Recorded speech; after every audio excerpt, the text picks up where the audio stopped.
दोस्तों नमस्कार। आपको शिवरात्रि की बहुत बहुत बधाई। तो आज जैसे कि आप सबको पता है कि आज शिवरात्रि है।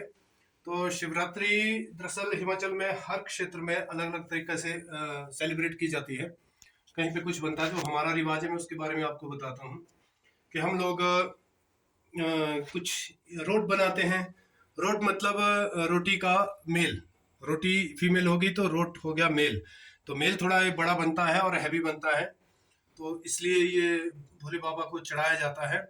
और रोट भी एक नहीं बनता है, करीब तीन बनते हैं, या सिंगल एक बनता है या फिर तीन बनते हैं। तो इस तरह का हमारा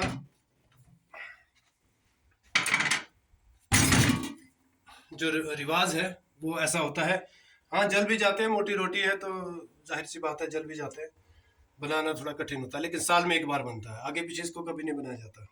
इस चीज़ का आप ध्यान रखें कि ये सिर्फ एक रिचुअल है, इसको शिवरात्रि में किया जाता है, आगे पीछे ये चीज़ नहीं बनती। और उसके बाद कुछ बकरे बनाए जाते हैं। बकरे क्यों बनाए जाते हैं? बकरे मैं आपको बताऊं कि बकरे जो है वो आटे के ही बनते हैं।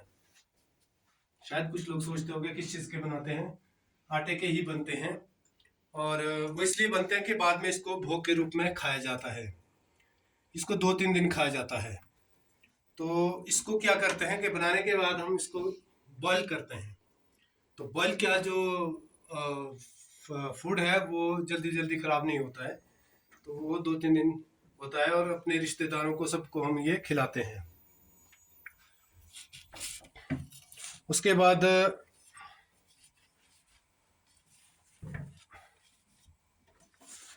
शाम को भजन कीर्तन और भी कई तरह के प्रोग्राम इस तरह के किए जाते हैं, मनोरंजन के कार्यक्रम।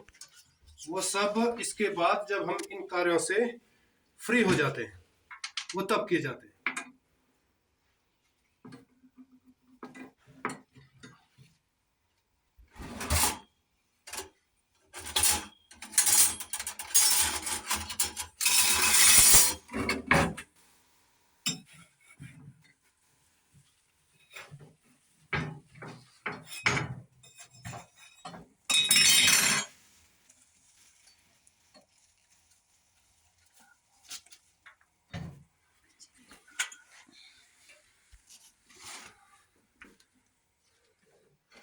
इसको सतनाजा रोटी भी कहा जाता है। सतनाजा मतलब 7 प्रकार के अन्न, 7 प्रकार के अनाज।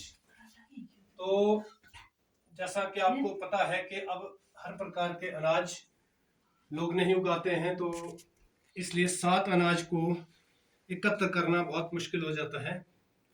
तो हम लोग क्या करते हैं कि जितना हो सके आपको, जैसे आटा गेहूं का हो गया, थोड़ा सा उसमें मक्की का डाल दो, और चने का भी बेसन आप यूज़ कर सकते हैं। और जो भी आपके पास अनाज उपलब्ध आसानी से हो वो आप इसमें डाल सकते हैं। तो 7 प्रकार के अन्न एकत्र करना मुश्किल हो जाता है, इसलिए हम इसको इस प्रकार से बनाते हैं। तो ये बीच में हम इसमें थोड़ा सा सोडा डालते हैं, जिससे थोड़ा ही बुरबुरा बन जाए और चिपचिपा ना बने, इसलिए हम इसमें थोड़ा सा सोडा भी यूज करते हैं।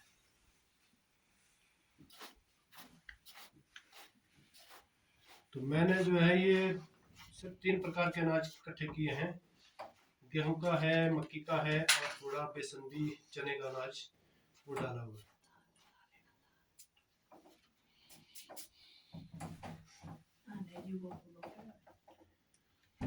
मेन दोस्तों इसके साथ क्या है कि बहुत सारे लोग जो अपर शिमला से है उनको तो पता है कि क्या ये कैसा प्रोसेस रहता है। जो बाहर के लोग हैं, अगर कोई देख पा रहे हैं तो उनको मैं बता देना चाहता हूँ, इसके पीछे रिचुअल है।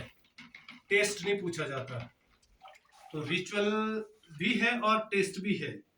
ये अपने आप में बहुत स्वादिष्ट होता है। तो इसको हम 2-3 दिन यूज करते हैं। बना के इसको एक दिन हम खड़ा वैसे ही रखेंगे, इसमें थोड़ा खमीर आ जाएगा। उसके बाद इसको हम बॉईल करते हैं स्टीमर में।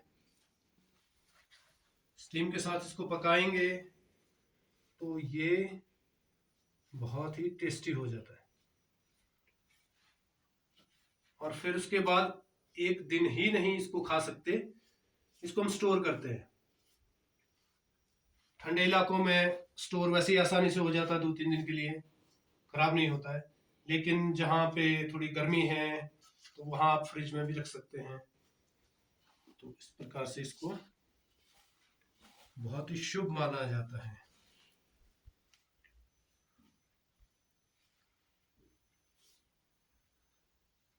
अच्छा, इसके पीछे क्या कहानी है? बकरे जो रोट है ये बनाए जाते हैं, जैसे कि आप सबने देखा भी होगा, किताबों में पढ़ा भी होगा कि भोले बाबा शंकर भगवान की जब शादी हुई थी माँ पार्वती से, तो बारात गई थी कैलाश पर्वत पे।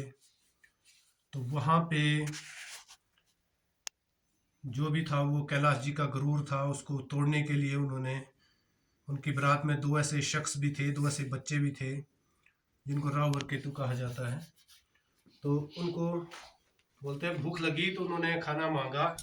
खाना तब तक शादी में सर्व नहीं होना था, उनको थोड़ी जल्दी भूख लगी तो उन्होंने खाना मांगा। तो उनके लिए जो वहाँ पे हिमालय पर्वत पे जो लोग थे, उन्होंने सोचा कि बच्चे कितना खाएंगे, इनको स्टोर में बंद कर दो। जितना स्टोर था वो शादी के लिए पकवान जो बनाए गए थे उसमें बंद कर दिया। तो कथा में सुना है कि भाई वो स्टोर तो खाया ही खाया, साथ में 4 हाथ नीचे यानी कि 4 गज नीचे मिट्टी भी वो खा गए। तो भोले बाबा की लीला थी। तो उस याद में ये चीज आज भी बनाई जाती है। तो भोले बाबा की बारात है, बरातियों को रोट बकरे ही पसंद है। बकरे अनाज के, जीव हत्या की हम बात नहीं करेंगे, क्योंकि अनाज के बकरे बनाए जाते हैं तो वो उनको खिलाए जाते हैं। तो इसको बनाने का जो प्रोसेस है, कुछ लोग खाली पानी से फीके भी बनाते हैं। तो हम लोगों ने क्या किया है कि गुड़ को पानी में भिगो के उसको थोड़ा मीठा बनाने की हम कोशिश कर रहे हैं। हम रोट जो बनाएंगे वो मीठा बनाएंगे।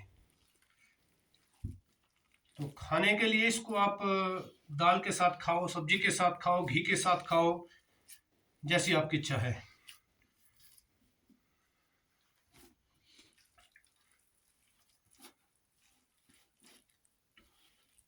लेकिन ये बात जरूरी है, ये बनाना थोड़ा टफ रहता है, क्योंकि बड़ी क्वांटिटी में बनता है तो अनाज इधर उधर भी बिखर जाता है, गिर जाता है। और फिर ये बात भी है, हम लोग इतने प्रोफेशनल भी नहीं होते, कभी कभार साल में एक बार बनाएंगे तो फिर वो क्लियरिटी बनाने में वो नहीं होती है, इसलिए थोड़ा हौच पौच हो जाता है। उसके लिए क्षमा चाहेंगे। तो बोले बाबा जी माफ करें। वैसे भी भगवान को खुश करने के लिए नौटंकी एक्टिंग नहीं लगती है। तो उसके लिए क्या है कि आपकी श्रद्धा होनी चाहिए, आपके मन में भाव होना चाहिए। तो भोले बाबा क्या कोई भी भगवान खुश हो जाता है, मेरा सम्मान है।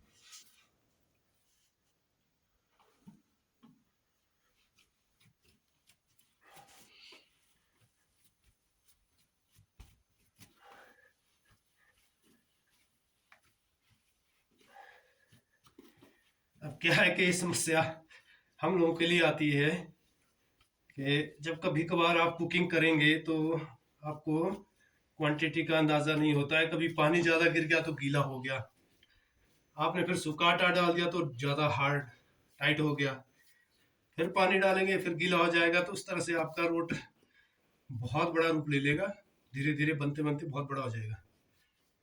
तो ये कारण क्या है कि हम लोग जब साल में कभी 1-2 बार पकाते हैं तो वो तजर्बा नहीं होता है।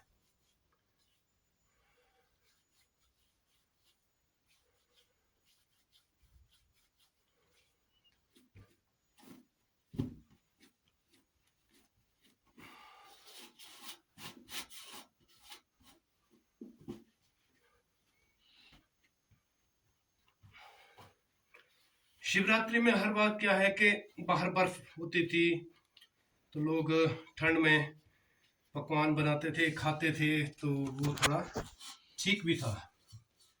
इस बार क्या है कि मौसम का परिवर्तन आप देख रहे हैं, मौसम इतना परिवर्तित हो चुका है कि 1-2 महीना एडवांस मौसम इस टाइम चल रहा है। तो इस समय में गर्म मौसम में ये तेल वाली चीज़ें खाना तो चलो आसान है, पर पचाना कठिन है, इसको डाइजेस्ट करना थोड़ा टफ हो जाता है। हाँ, ठंडे टेम्परेचर में ये इजीली डाइजेस्ट हो जाता है। तो मैं आप सबको यही कहूँगा कि आप हिसाब से खाएं, मीठे को मीठे के तौर पे खाएं, ज़्यादा खाएंगे तो आपको दिक्कत होगी, इसलिए खाएं ज़रूर, लेकिन लिमिट से, क्योंकि तेल युक्त भोजन है, ज़्यादातर शिवरात्रि में बनता है, तो तेल वैसे ही शरीर के लिए हानिकारक है, लेकिन रिचुअल है तो बनाना पड़ता है।